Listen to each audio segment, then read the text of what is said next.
drive and we will drive, but there will be even 10 crore investor, 5 crore investor. MSMEs are where 80% of the jobs get created. So I request all of you to take every investment very, very seriously. I cannot emphasize this more. We have to beat other states on speed of doing business. And that is, the Honorable CM గారు నిన్న ఒక ఒప్పందం గూగుల్తో కుదిరించుకుంటే sir said no more months. Please discuss with me on days. So he has specifically told me in that meeting. So I request all of your cooperation to deliver in days and not in months. Thank you. No, ఇప్పుడు మీకు గుర్తుపెట్టుకోవాల్సింది ఒక RC మిత్తలు వచ్చి steel plant పెడతామంటే వాళ్ళకి iron ore NMDC నుంచి రావాల్సి వస్తే వాళ్ళు మేము పెల్లెట్స్ తీస్తాం వాళ్ళు ఏమి కన్సెషన్ అడగడం లేదు, ఓపెన్ మార్కెట్ అని ఇస్తారు. ఓపెన్ మార్కెట్ ప్రకారం every time they will decide the price బట్టి అందరికి సప్లై చేస్తారు. వాళ్ళు అడిగింది ఏంటంటే మాకు పైప్ లైన్ ఉంది, అక్కడ ఇమ్మనండి, మాకు రా మెటీరియల్ ఇస్తే మేము స్లర్రీ తెచ్చుకుంటాం, మాకు కాస్ట్ తగ్గుతుంది, రెండోది మాకు కంఫర్ట్ వస్తుంది, నేరుగా ప్లాంట్కి వస్తుంది అనేది వాళ్ళ ఐడియా. దానికోసం నేను అందరికీ ఫోన్లు చేసి రిక్వెస్ట్ చేస్తున్నాను. నేను ఎందుకు రిక్వెస్ట్ చేయాలి? కుమారస్వామికి ఇప్పుడు 3 సార్లు ఫోన్ చేశాను, అదే మరి ఎన్ఎండిసి చైర్మన్కి ఫోన్ చేశాను. అంటే మేము ఏ విధంగా పర్సనల్గా ఫాలో అప్ చేస్తున్నామంటే వాళ్ళకు ఒక నమ్మకం, నీకు ఒక phone call, you telephone to me అని మేము చేస్తున్నాం. మీలో ఆ సీరియస్నెస్ రాకపోతే మేము చెప్పిన తర్వాత మీరు ఒక చెవిలో ఇనేసి ఇంకొక చెవిలో వదిలిపెడితే it is the reflection of the government. అక్కడే ప్రాబ్లమ్స్ ఉంటాయి. All administration has to gear up. Once ఇదైతే ఇప్పుడు ఉదాహరణకు విశాఖపట్నం మొన్న టీసీఎస్ 10,000 జాబ్స్ ఇస్తామని ముందుకు వచ్చారు. 10,000 కూడా ఎక్సీడ్ అవుతాయి.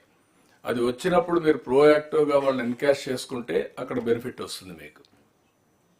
అదే సమయంలో ఇక్కడ ఐబిఎం లేకపోతే టీసీఎస్, ఐఐటి మెడ్రాస్ ముగ్గురు కలిసి క్వాంటమ్ కంప్యూటింగ్ కోసం డీప్ టెక్నాలజీ పోవాలని they are coming with investment. There CRDA all of you has to be proactive. నేను ఒకరిని కాదు, ఇక్కడ ఆల్ డిపార్ట్మెంట్స్ రీఓరియంటేషన్ వస్తే తప్ప ఇది సాధ్యం కాదు. ఇది నాకేం సంబంధం, ఎవరు వస్తే నాకేంటి, నేను కలెక్టర్ని లేకపోతే సెక్రటరీని, నేను మంత్రిని, అందరూ నా దగ్గర రావాలి అంటే మీకంటే బెటర్గా ఉండాలి దగ్గరికి వెళ్తారు. It is a competitive world. Competitive వరల్డ్లో ఎప్పుడు కూడా ఒకప్పుడు మన రాష్ట్రానికి ఇన్వెస్ట్మెంట్కి రావాలంటే భయపడేవాళ్ళు. దేనికి? ఆస్తులు సెటిల్మెంట్లు అయినాయి, పోర్ట్లు సెటిల్మెంట్ అయినాయి, ఇండస్ట్రీస్ని చేంజ్ చేశారు. ఏంటి నెపం ఏంటి? పొలిటికల్గా కావాలని వెనకబడి వాళ్ళందరినీ చేంజ్ చేస్తే ఈ రాష్ట్రంలో పెట్టాలి అనుకున్న వాళ్ళు కూడా వేరే రాష్ట్రాలకు వెళ్ళారు. పోతూ పోతూ కామెంట్ చేసి వెళ్ళారు. ఇంకా సత్యన ఆంధ్రప్రదేశ్గా రాము అని చెప్పేసి వెళ్ళారు. అంటే what it indicates? That is the credibility we have lost. అది రీబిల్డ్ చేయాలంటే మీ అందరిలో ఒక పాజిటివ్గా మళ్ళీ వస్తే తప్ప కొన్ని కంప్లైంట్స్ వస్తున్నాయి అక్కడక్కడ. మీరు అన్ని బాగా మాట్లాడుతున్నారు సార్, మీరు చెప్తున్నారు, మీ వాళ్ళు లెక్క పెట్టుకోవడం లేదు. That attitude has to go. లేకపోతే 6 నెలలు బిజీగా ఉన్నాం, ఇప్పుడు ఇవ్వం, తర్వాత చూద్దాంలే. మనం ఏంటంటే ప్రతి ఒక్కరు speed of doing business, I'm talking repeatedly, reason is very clear. ఎంత తొందరగా వాళ్ళు గ్రౌండ్ చేస్తే ఒక్కసారి పెద్ద పెద్ద ప్రాజెక్ట్స్ 6 నెలలు సంవత్సరం కానీ లేట్ అయితే ఓవర్ రన్స్ అన్నీ కలిపి ఆ ప్రాజెక్టే వైబిలిటీ ఉండదు. You have to keep it in mind. ఒక ఎన్విరాన్మెంట్లు కావచ్చు, పొల్యూషన్ కావచ్చు, లేకపోతే ల్యాండ్ అలాట్మెంట్ కావచ్చు, లేకపోతే మీరు ఇండస్ట్రీ క్లియరెన్స్ కావచ్చు, ఏదైనా కానీ. అదే మరిగా 14 డిపార్ట్మెంట్లు ఇచ్చాను ఇక్కడ. ఈ 14 డిపార్ట్మెంట్ కూడా మీరు చూస్తే animal husbandry, CRDA, EDB, food processing, higher education, housing, ఐ&ఐ, ఐటీఈసి, ఎంఏయుడి, మైనింగ్, నెట్గ్యాప్, roads and buildings, skill development, tourism. These are all various departments are going to create jobs.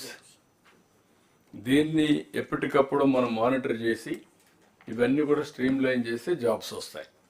మనం స్వర్ణ ఆంధ్రప్రదేశ్ డాక్యుమెంట్ ఇచ్చినా, ఇంకోటి ఇచ్చినా, అన్నీ ఇచ్చినా మనం ఎగ్జిక్యూషన్ ఇస్ ఇంపార్టెంట్. అందుకే ఇది అవుతానే నెక్స్ట్ సబ్జెక్ట్ అయిన తర్వాత నేను టూరిజం కూడా తీసుకోవాలని. Tourism is one of the biggest employment generation. మన వాళ్ళు లాస్ట్లో పెట్టారు టూరిజం పోయేటప్పుడు, ఎందుకంటే అప్పుడు ఇంకా టైం కూడా ఉండదు, టూరిజం డిస్కస్ చేసే పరిస్థితి కూడా ఉండదు. This is where priorities is important. ఇది అవుతాను ఈ దీంట్లోనే టూరిజం బిఫోర్ లంచ్ పెట్టుకుందాం. ఇప్పుడు ఎడ్యుకేషన్ లంచ్ తర్వాత పెట్టాం. Education also important, but after lunch పెట్టాం.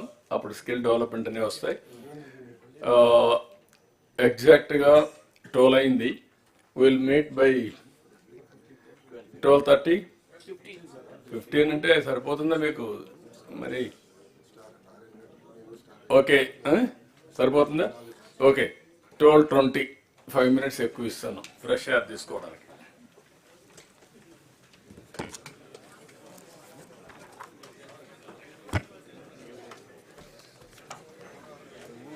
సార్ కాఫీకి